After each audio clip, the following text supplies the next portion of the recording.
د کهانه شروعات د شاهزاده هند نه کیږي. په دې وخت دا غواته شاهزادګي ایلسن سره روانو. دغه لاس پچاکو باندې د کټکوو نه پس خپل وینه دغه وینه سره ملو کی او بیا د رسم مطابق هغه باغ کې دروځتو نه پس یو غټ غار ته ورل دی کور کی. په غار کې بدن نه ورتلو سره هغه ته پکې بلها ګونګټه په نظر راشي. هغه ته ګونګټو ته په تماشه وا چې په دې وخت کې غلطه کوي خطرناک ډریګن راشي. هغه پیلسن باندې اور ورول شروع کی او دغه د مړکولو کوشش شروع کی. پیلسن د خپل ځان د بچ کولو د پاره په یو غار کې تنه پناه واخلي. او دې سری داغه په هم زخمی شي. په دې وخت کې هغه د ډریګن आवाज راشي او دا خبره ورته کی استاد وینینا ماته شاهي ویني بدبو راځي او همدا وجه ده چې ته زمانه چرته نه پټې دی شي او نه زتا په یو قیمت باندې پرګدمه. اذن پس دا کہانی شاته لاړ شي. بل هڅه مخکې د اوریا سلطنت یو باچا د خپل سپیانو سره دغه ډریګن د ښکار د پاره په د پسې د غار ته ورغلو. هلته کې دغه ډریګن هغلا بل سپیان اوجل چې سره وجه باچا تر دې د پور ویریدا چې خپل شکست تسلیم کو او د دنه خپل ژوندۍ خیر غوښتل شروع کړل. اوس په دغه ځای کې د وړو کې غونډه کې سلطنت شاهزادګي ایلسن په ځنګل کې لکو پکټ کولو کې لګیاوي. د سری هغه سره په خوا کې هغه وړه خور فلوریا هم موجوده و. په دغه وخت کې دغه په سلطنت باندې تر دې د پر غربت راغلو چې خلک په دلو کې د وجمړه کېدل ولې چې دوی سری خزانه ختمه شوه.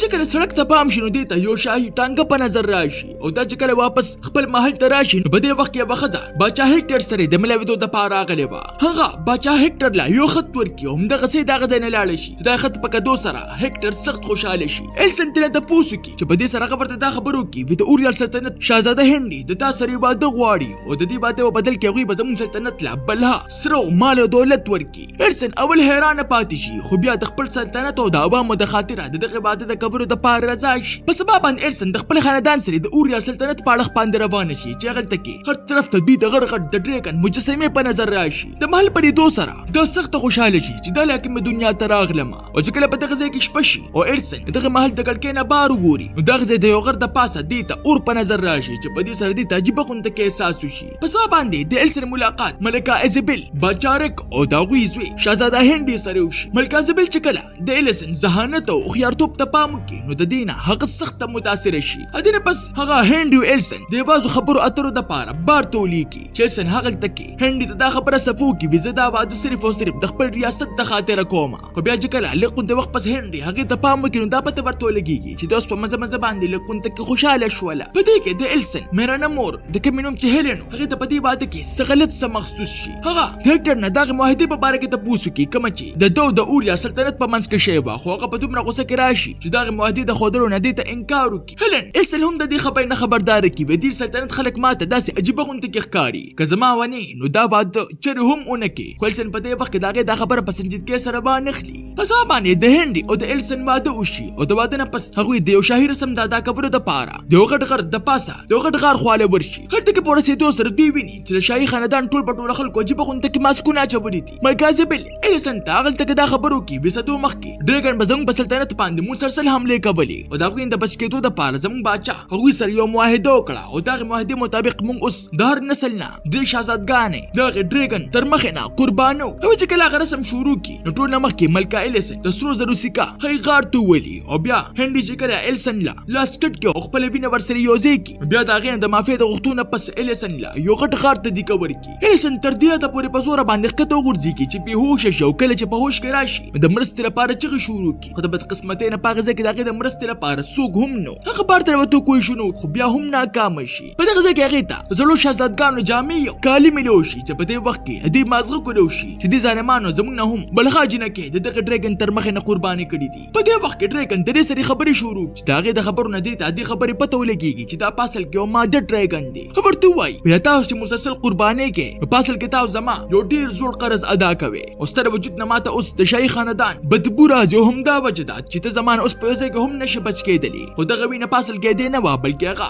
دغه دوکباز هنري و. ایلسن درې یې د لاسه منډي شروع کی چې ډریګن په اور ولول شروع کی او دا ته ځان د بچ کولو د پاره په یو تنگ غار کې پناه واخلي. هلته کې هغه ته د بیمړي جنې لاش په نظر راشي چې په سوچ کول سره هغه ته دا پته لګي چې دا جنې خو ما پرون لیدلې و. دې خبره اوس دا مطلب و چې هند هنري هر یو واده صرف او صرف دغه ډریګن د وجې کوي او بیا خپلې ښځې د دروان نه قربانې. ایلسن واپس منډه شروع کی چې دا ځل بر ضرور شي خو دې سړي خپې وسوځېږي هم. هغه خپلې جامې وسوځي او دغه په ذریعه سره د ځان دپاره پټۍ جوړه کی او بیا د رڼا دپاره یو کویله راواخلي په خپل لاکټ کې د اچولو نه پس د لیم غونډه کې استعمالول شروع کی. لارې په تلاش کې دا په تن سورنګ کې ور داخله شي چې هغلته کې ناڅاپه د یو بل غار ته وغورځېږي. خو بیا هم دا د زخمیتوب د وجې د همت د بایللو والی نه وه. په دغه غونډه کې مخکې تلو سره دې ته شته رڼا په نظر راشي کومه چې په اصل کې د عجیبه غونډه کې د رڼا واله د ګونګټو وه. په مخکې تلو سره دې ته یو غټه کنده په نظر راشي او اوس د مخکې تلو دپاره دې دپاره ټوپ خامخا ضروري و. دا چې کله ټوپ ووهي نو د دغه ځای نه په غورځېدو شي چې په دې وخت کې دا زر زر خپل هغه چاقو راواخلي کوم چې دې د ځان سره د کوره راوړلو. اوس د هغې په ذریعې سره دا بره ختل شروع کړي. دا اوس یو محفوظ غار ته ورسي چې هغلته کې په دیوالونو باندې هر یوې جینۍ خپل نوم لیکلو او دې سره دا پیغام یې هم لیکلو چې توس په دې ځای کې ډریګن نه په مکمله توګه باندې محفوظ دی. د ډېر ستړیوالي او د درد د لاسه دا هم په هغې ځای باندې اوده شي او چې کله دا راپاسي نو ګوري چې هغه شنه جنجي خو زما په زخم باندې ناست دي. دې ته نه زر زر لر کړي چې په دې وخت کې دا حیرانه پاتې شي ولې چې دې زخم په مکمله توګه باندې صرف په یو شپه کې ټیک شوی و. او دې نه پس دا هغه جنجي په خپل لاس باندې هم کښېني دې دپاره چې دا زخم راله هم ټیک کړي. په دې غار کې هغې ته په دیوال باندې یوه جوړه کړلې شوې نقشه هم میلو شي کومه چې په لږه لږه باندې مخکینو مړو جینکو جوړه کړې وه. اوس ایلسن دغه نقشې په ذریعې سره دا غار د وتو کوشش شروع کی چې په غار کې مخکې تلو سره هغې ته د نور رڼا په نظر راشي. خو چې کله دا هلته کې ورسي نو دا ګوري چې په دې باندې خو د ختو دپاره ماله به د تیرو هیرو باندې تک پکاري. په ځای کې هغې ته د یوې زړې شهزادګۍ د وکټوریا تاج میلو شي چې ایلسن اوس دغه تاج په استعمالولو سره یې بره ختل شروع کی. په دې وخت کې ډریګن هم د دې په بوی پسې هغلته کې راشي او چې کله دا ښکته وګوري په دې وخت کې یوه هیره په دې باندې راماته شي چې اوس ایلسن تقریبا د غورځېدو واله به خو بیا دا خپل ځان راقابو کړي. دا چې کله پای غار کې مخکې لاړه شي نو دې داسې ولګېږي چې بد شومه خو هغلته کې دا تر دې حده پورې اوچته وه که چېرې ټوپ یې ترېنه بخلي نو دا مړه کېدی هم شوه. دا چې کله اخوا دېخوا نظر واچي نو یو دوس پیان ورته په نظر راشي چې ایلسن په خپل پوره طاقت سره د مرستې لپاره چغې ورته ووهي خو دا تر دې حده پورې ترېنه لرې وه چې هغوی یوه چغه هم ونه لري. د دې وخت پورې دوسر ډریګن هغلته کې راشي او د ډېرې غوسې د لاسه ایلسن ته دا خبر وکړي زه د باچا له خاندانه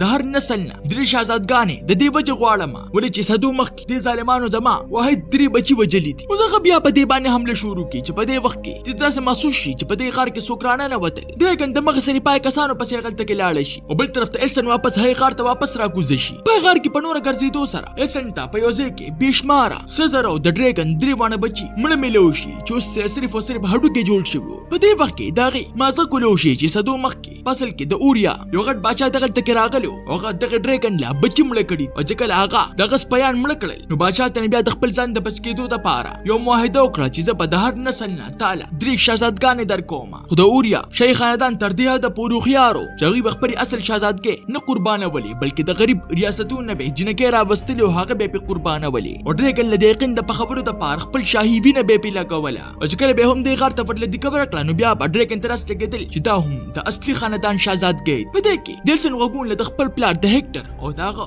د 3 ملګرو اوازونه راشي کوم چې اوس په دې وخت کې د بچ کول دپاره هغلته کې راغلی و. خو ډریګن چې کله هغلته کې ورشي د مغه سرې هغه 2 سپیان مړه کړي. هغه بیا د هیکټر نه دا تپوس کوي ته دلته کې څه کوې چې هیکټر ورته ووایي زه خپل لور د دې ځای د بوټو دپاره راغلی یم. ډریګن ورته دا خبره وکړي ایلسن اوس هم لا هم په دې غار کې موجوده ده ولې چې د هغې د سقا شاهي وینې بوی ماته راځي. د خپل لور له اواز ورکړه چې ما مخې ته راشي او زه یې مړه کړمه او هیکټر د داسې کبو نه انکار وکړي. هیکټر په دې وخت کې ډېر خفګان د لاسه په ژړا شي او د ایلسن نه په دې خبر باندې معافي وغواړي. د دغې معاهدې د وجې ته ما د ظالمانو ملکه ایزابیلا ده هغې د ظالم زوی د هنري په حواله کړې او همدغه معاهدې د وجې تا هغوی قربانول دپاره دې غار ته راولېږلې. اوس ما ترې خپلې غلطۍ احساس شوی ده او زه ستا را بچ کول دپاره دلته کې راغلی یم. خو ډریګن تر دې حده پورې بې رحمه چې داسې پنجې پکې ورخښې کړي چې ځنکدن ته یې ورسوي. په دې وخت کې ډریګن ته د بل چا موجودګۍ احساس وشي کوم چې په اصل کې د هیکټر درېیم کس و کوم چې لا اوس هم دغلته کې پټ شوي و. چې کله په هغه پسې ورشي نو دې موقع د فایدې په اخیستو سره ایلسن د خپل پلار خواله راشي چې د مړ کېدو نه مخکې هیکټر هغې ته دا خبره وکړي زما ښځه هیلینا ستا خور فلوریا په جز باندې ستا په انتظار دي او تا له به اوس زر ته زه دې ځای نه وتل پکاري. او دې هر څه د ویو نه پس هیکټر سترګې پټې کړي. ایلسن د ډېر غم د لاسه په ژړا شي او چې کله هغه اخوا دېخوا پام وکړي نو هغې ته د خپل پلار هغه پړی په نظر راشي د کوم په ذریعې سره چې هغوی په دې غار کې راکوز شوي وو. دوس په پړي باندې بره ختل شروع کړي چې په دې وخت کې ډریګن د هغه اخري سپی د مړ کبو نه پس واپس هغلته کې راشي او چې کله ایلسن ته پام وکړي نو هغه د اور په ذریعه سره د مړ کولو کوشش شروع کړي. خو ایلسن بیا هم په سناس طریقې سره دا غاره په اوتو کې کامیاب شي. پرته په اوتو سره دا ټول مخکې د خپل پلار اس د ځان سری په منډه کې. خو دې سری هغه ډریګن هم ډیره موده پس دا غاره بار ته روز. ایلسن د خپل ځان د بچ کولو لپاره یو کاڼي د لاندې تر پناه واخلي. خو دې سری ډریګن هغه په اس پسې شوی او په یو شغل کې هغه ټول پټوله په ایره کې بدل کی. هته چې کله ایلسن په غزه کې مليون شي نو ډیره غوسه د لاسه هغه ټول پټوله د غر په سوزول باندې شروع واچي. او چې کله ملکه ایزابل هغه سوزیدلی غر ته پام وکړي نو هغه په دې خبر باندې پوه شي چې ایلسن لا اوس هم ژوند دی او دغه غاره بار ته راوتلې ده. هغه اوس دغه ډریګن د غوسې د سړولو لپاره دغه د خور د فلوریا د قربانولو فیصله وکړي. او چې کله هغه د خپل سپیانو سره هغه کشته ته ورشي نو ټول مخکې د هغه مور هیلن زخمی کو بیا فلوریا په زور باندې ځان سره راولي. په سبب باندې ایلسن چې کله دغه کاڼي د لاندې نه روزي په دې وخت کې هغه خپل زخمی مور هیلن ملوشي. هغه ته دا خبرو ویغه ظالم فلوریا ځان سره بوتلې ده او داغه ډریګن په حواله کړی ده چې په دې سره ایلسن د مغز سره د غار په اړه باندې منډي شروع کړي. بل خو د غار په خوا کې هغه بیا هغه سي رسم شروع کړو او د ملکه فلوریا الله سي کټ کړو. او هنري دا ځل هغه سره د خپل ویني د ملا بخونه انکار وکړي چې په دې وخت کې ملکه په خپل باندې راړوان دي شي او خپل ویني داغه د لاس سره دی ځکه پس غار ته ورولي. چې کله خطر راړي شي نو ډریګن هغه اون وجني ولې چې هغه ته را پته و چې دا داغه خور ته او هغه په خامخه د دې د بچ کبر د پاره دلته کې راځي. لغوند وخت پس ایلسن واقعي هاي غار ته راشي او دلته کې څومره هم سامان پروت و داغه په ذریعہ سره یو جال تیارول شروع کړي. بیا د خپل پلان د لاش خواله ورشو داغه نه دغه تورو نور سامان را باغ او بل خو ډریګن چې کله خپل مړو بچو ته پام وکړي نو دا خبرو کې وشای خاندان زما ټول نسل ته برباد کړي دي او زه بچره هم داغوي نسل سیوا کېدو ته پرې نګدم. په دې کې د ایلسن چې کله شي وجال आवाज راشي چې ډریګن د مغز سره غلطه کې لاړ شي او د حمله په وخت کې د ایلسن لاس هم زخمی شي. ډریګن بیا غراګیر کی او د خپل پنجه په ذریعہ سره زخمی کی. خو ایلسن دغه موقع د فیدې په غستو سره چاکو ورلا پسترګه کې ورخخ کی چې ډریګن اوس د درد د لاس لیبنی شي. ایلسن بیا د خپل پلار تور واخلو په سینې کې ورل برخخ خو په ډریګن باندې د غزارونو هیڅ قسم اثر نه کیږي. په دې وخت کې د سن هغه تک یو جيبه کانی ته پام شي کم چې داس جوړ شي چې هوا په ورله هم ورتله نه را واپس کېده با دغه پر دوه ساده زین ته یو منسوبه راشي. هغه د کانی د وړاندې نه ودرېږي او چې کله ډریګن په اور د ورشتو والی نو ایلسن ته نسیټ د شو هغه اور په خپل باندې ټول په ډریګن باندې راغورځيږي چې اوس په خپل اور باندې په خپل باندې وسوځيږي. ډریګن چې کله زخمی شي نو په دې وخت کې ایلسن خپې اطمینان سره دا خواړه راشو دا خبره ورته کوي په دې غار کې چې څومره هم جنکه را روانې دي نو هغه پاسل کې د شیخ خاندان نه دي بلکې دا غوي په لاسونو باندې قصد شایفینی لګولې شوې دي او تعالی د صدورا سي دوکه درکړلې کیږي. پر یې سره ډریګن ته احساس شي چې پاسل کې زما مجرمان شیخ خاندان او د ما چې څومره هم جنکه وجدي دا خو ما ټول بې ګناه وجدي. ایلسن بیا دغه زخمونو د ټیکولو د پاره هغه شنو چې دغه په زخمونو باندې ورپریدي چې په سر اوس دغه زخمونه په ډیره تیزه سره ټیکېدل شروع شي. دغه د وخت پس ایلسن چې کله مال تر ورسیږي نو غلطه کې ګوري چې هنري لګیا دی او یو بل شاهزادګۍ سره واده کوي د پاره چې دا هم قربان کو. خو ایلسن چې کله غلطه کې ورسیږي د بغسري هغه د دې زین تختیدو د پاره وایو بیا په دغه سلطنت کې څومره هم خلک اوسېږي هغه د دې خبر نه خبردار کی وکړي چې ژوندۍ اوسېدل غواړي نو دې زین باغي اختیار کوي چې په دې سره ایزابل تر دې حد پورې په غوسه کې راشي چې دا خبرو کې تاسو صرف او صرف د ډریګن نزان بچ کړی دی د دې دا مطلب نه دی چې پښتانه خلک ګریږي خو د مخکې چې نور څه کړو په دې وخت کې ډریګن د دوی په محل باندې حمله وکړي. هغه دغه ټول شیخ خاندان د هغوی محل د جړل نه ختم کړي. ولکه وخت پس کله چې ایلسن او فلوریا د خپل مور د هیلن سره د خپل وطن په اړه باندې روان شي او سفر په وخت کې په ول ځل باندې هیلن ته د دې خبره احساس وشي دغه دوه خوريانو زوس قبول کړم او د خپل مور غونته کې مینه را سره کوي. په اخري وخت کې دوی چې خپل ځای ته ورنږدې شي نو په دې وخت کې ډریګن هم د دې سره یو شان روان شي د کوم چې دا مطلب چې دوی به اوس خپل اخري ټول ژوند د دې په ځای کې تیری. تاسو ته دا نانه کہانی څنګه ولګیدا ما ته خپل قیمتي رائے په کمنټ کې ضرور راکړئ. ملاوي ګوبا په نوې ویډیو سره مال راکې اجازت. بای بای.